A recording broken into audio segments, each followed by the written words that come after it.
Your toddler isn't a bad sleeper. They're actually showing you exactly what's going wrong with their nighttime routine. And here's the proof. Those 3 a.m. wake-ups, the hour-long bedtime battles, they're not random. They're signals that something in your evening routine is disrupting their nervous system. And once you fix these 4 mistakes, sleep changes overnight. You've tried earlier bedtimes. You've tried later bedtimes. You've even tried skipping naps and letting them cry it out. But nothing works, and you're wondering, why won't my toddler sleep through the night? Is something wrong with them? Will I ever sleep again? Here's what nobody tells you. Sleep isn't just about being tired. It's about nervous system regulation and removing hidden disruptors that keep your toddler's brain in alert mode. The real issue isn't that your child is a bad sleeper. It's that 4 common nighttime mistakes are sabotaging their ability to stay asleep. And once you understand what's happening in their brain, everything changes. In the next 10 minutes, I'm breaking down 4 nighttime mistakes ruining your toddler's sleep and exactly what to do instead. Here's what we're covering. Mistake number 1, overstimulating activities before bed. Mistake number 2, inconsistent bedtime routines. Mistake number 3, the wrong sleep environment. Mistake number 4, missing the sleep window. And at the end, I'll share the one thing that sabotages all sleep strategies, so stick around for that. Let's get into it. Mistake number 1, overstimulating activities before bed. Here's what this means. Any activity that raises your toddler's heart rate or stimulates their brain in the hour before bed makes it nearly impossible for them to fall asleep and stay asleep. Most parents miss this because they think playing will tire their child out.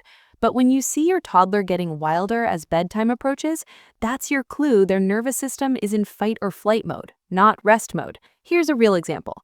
It's 7 p.m. Bedtime is 8 p.m. Your toddler is restless, so you start a game of chase. They're running, laughing, shrieking. By 7:45, they're completely wired.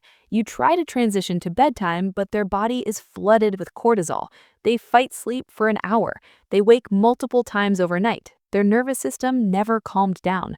Why this happens? Physical play, screen time, or exciting activities trigger the sympathetic nervous system.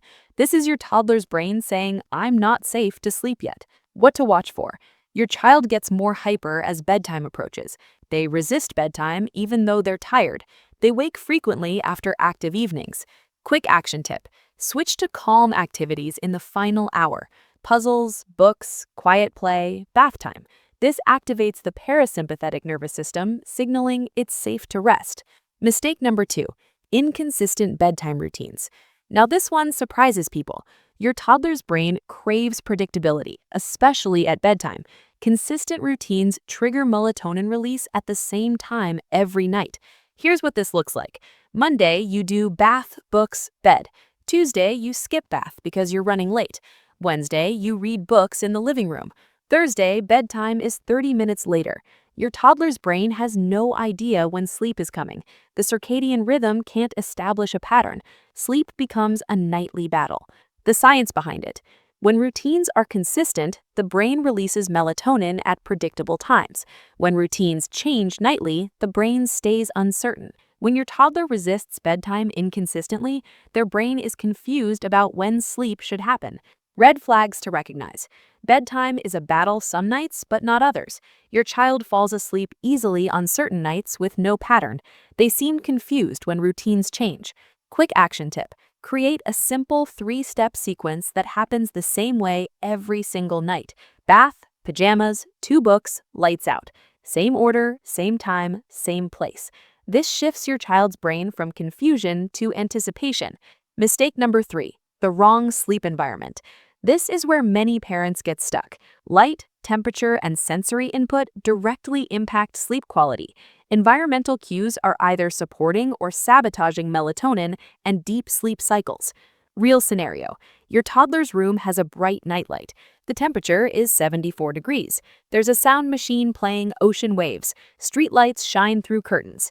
Their pajamas are scratchy. Each detail seems minor, but combined, they're sending wake signals all night long. They sleep restlessly, wake frequently, never reach deep sleep. The hidden trigger. Light exposure suppresses melatonin. Temperature above 72 degrees disrupts deep sleep. Inconsistent sounds or uncomfortable fabrics keep the nervous system alert. Toddlers aren't being difficult, their biology is responding to environmental cues. What to look for? Your child tosses and turns all night. They wake up sweaty. They sleep better in different environments. Quick action tip: optimize the environment. Blackout curtains for darkness, room temperature 68 to 70 degrees, consistent white noise, soft pajamas. You'll notice deeper sleep and fewer wakings. Mistake number 4, missing the sleep window. Here's something fascinating. Toddlers have a narrow biological window when their body is primed for sleep. Miss it by even 15 minutes and a second wind kicks in. This matters because that second wind isn't energy, it's a stress response. The body releases cortisol to keep them awake. Picture this. Your toddler is rubbing eyes, yawning, getting clumsy. It's 7:15, you think, let me finish these dishes. By 7:30, they're running around, seemingly energized. You think they're not tired, but their body released cortisol to override sleepiness. Now bedtime becomes a battle. They fight sleep, they wake overnight. Their sleep is fragmented. Why it matters. The body's natural sleep drive peaks at specific times. Understanding this helps you catch the wave of sleepiness instead of fighting cortisol. Key indicators: your child seems tired, then gets a burst of energy. Bedtime becomes harder the later you wait. They're overtired but can't settle. Quick action tip: when you see first sleep cues, rubbing eyes, yawning, slowing down, act immediately. Start bedtime within 10 minutes. This helps them ride the natural melatonin wave instead of fighting cortisol. Now for the one thing that sabotages all sleep strategies. It's this: inconsistency between caregivers. Even if you fix all 4 mistakes, if one parent follows the routine and the other doesn't, if grandma does bedtime differently, if weekends differ from weekdays, sleep won't improve. Why? Because toddler brains need repetition to establish patterns. One off night resets progress. Here's what to do instead. Get everyone on the same page. Write down the exact routine. Share it with anyone who does bedtime. Make it non-negotiable even on weekends. When everyone follows the same pattern, your toddler's sleep stabilizes within days. Over time, sleep becomes easier because their body knows what to expect. Look, toddler sleep is exhausting. There's conflicting advice everywhere. But now you know the 4 mistakes. You understand what's happening in your toddler's brain, and you have specific changes you can make tonight. Every child is different. Some are naturally better sleepers, and that's okay. The fact that you're here, learning this, trying to help your child sleep, that makes you an amazing parent. Start with just one mistake. Pick the one that resonated most. Fix that first. Small changes create big results.